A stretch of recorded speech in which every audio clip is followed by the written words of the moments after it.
सकाळी सकाळी हे दृश्य बघायला भेटलं आणि मनाला माझ्या खूप जास्त वाईट वाटलं. आयुष्यामध्ये मी ही दुसऱ्यांदा परत चूक केली. आता उन्हाळा आहे त्यामुळे पीठ जास्त फर्मंट होतं. ह्या गोष्टीचा 1 सेकंदसुद्धा माझ्या मनामध्ये विचार नाही आला. लास्ट टाईम पण एकदा असंच झालं होतं आणि ह्यावेळेस पण झालं. पण ह्यावेळेस खूप जास्त वाईट वाटतंय.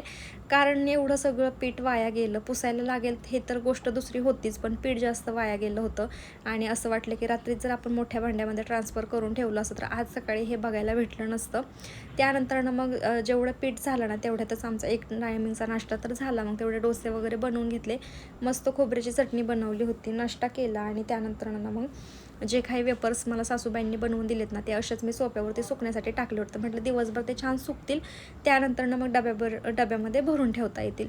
संध्याकाळच्या वेळेला गोड गोड तयार झाले होते आणि हा ड्रेस मला फार आवडतो. पण ह्या ड्रेसचा प्रॉब्लेम काय ते तुम्हाला पुढे जाऊन सांगते.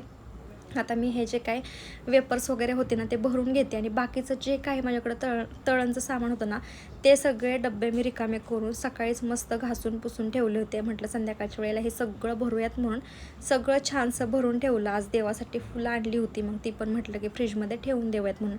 तर ह्या ड्रेसचा प्रॉब्लेम सांगते, म्हणजे थोडा जरी तेलाचा डाग पडला किंवा जरी पाण्याचा हात वगैरे पुसला ना तर ते अख्ख्या ड्रेसवरती सगळं पसरत जातं. म्हणजे ह्या ड्रेसचं कापडच वेगळं आहे, पण मला हा ड्रेस किंवा ड्रेसचा कलर फार आवडतो.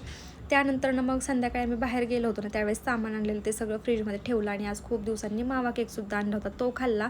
आणि असं असतं ना आपलं एखादी वस्तू छान बनवता येते तर आपण सारखंच बनवतो. तसंच काहीसं पिझ्झा झाला आहे. पिझ्झा